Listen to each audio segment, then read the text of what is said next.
Private Brooks displayed courage and drive to be a great soldier in all aspects. It's hard for me to begin. We were not only battle buddies, but a family that developed in a short period of time. Writing this eulogy was hard for me because I had to make it presentable, but also encompass everything that Private Brooks and I shared about each other. We all agreed to stay in contact after basic training. Private Brooks was the one who started to call me Mom, and I easily called her my daughter. It truly feels like a piece of me is missing. She had motivation I had never seen before. Plenty of nights we stay up late talking about our personal life and back home. We cry and comfort each other, letting each other know that everything will be okay. We laughed and joked around, but when it came to physical training or an event, we had a mission. She would keep me going and I would do the same, never letting each other fall back or fail. I remember her telling me, "We've come too far to quit now." She didn't want to come this far and not make it to the end. But as we all can see, she did make it. She completed God's mission. As a determined and dedicated friend, Private Brooks was a soldier before all of us. Private Brooks is truly the definition of an American soldier. I want to extend a special thanks to the family for allowing us to have this opportunity of getting to know and love Dominique Brooks as a soldier and a friend.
Hebrews 11th chapter, 1st through 6th verse.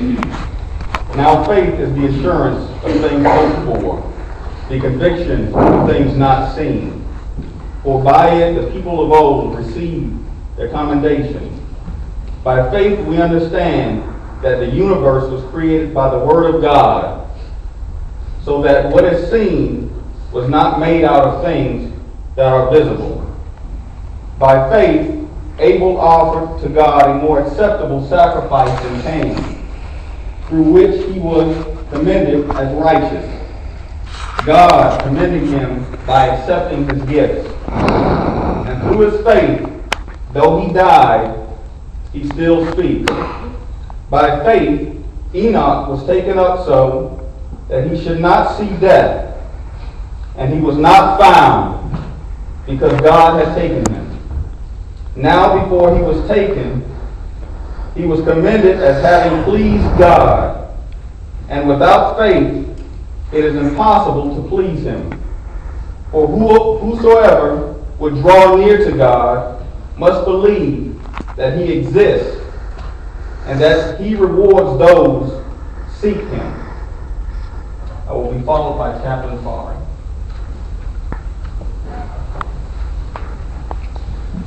I'm often asked, why did you become an Army chaplain? My favorite answer is that I'm a beggar, telling other beggars where I found bread. Sometimes I'll try to be funny, try too hard to be funny, and say something like, I thought about joining the Air Force, but I wanted to be in the military instead. Thank you. I suppose the truth of the matter is, I became an Army chaplain because soldiers have questions, and I have answers. I'm thankful for the questions that soldiers ask me. They're often hard questions that deal with life, with death, and with things that count for eternity. There's nothing like conflict or combat, separation from family, or the stressors of basic training, or coming to face with your own mortality that will make you ask difficult questions. Soldiers ask difficult questions. The writers of the Psalms often ask difficult questions. You can hear them cry out, why do the nations rage? Why do the people plot in vain? You can hear the cry for justice as the psalmist cries out, why do the wicked prosper? We might be tempted to join our voices with the voices of the angry songwriters. Why such a promising life cut short? Why a young woman, a daughter, a wife, a mother?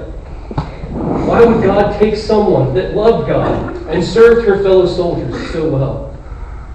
Our emotions and our questions are normal. God is not threatened by your questions any more than we are threatened by the questions of our own children. I would suggest to you that we may not have the answer to these questions, but we may need to ask a different question.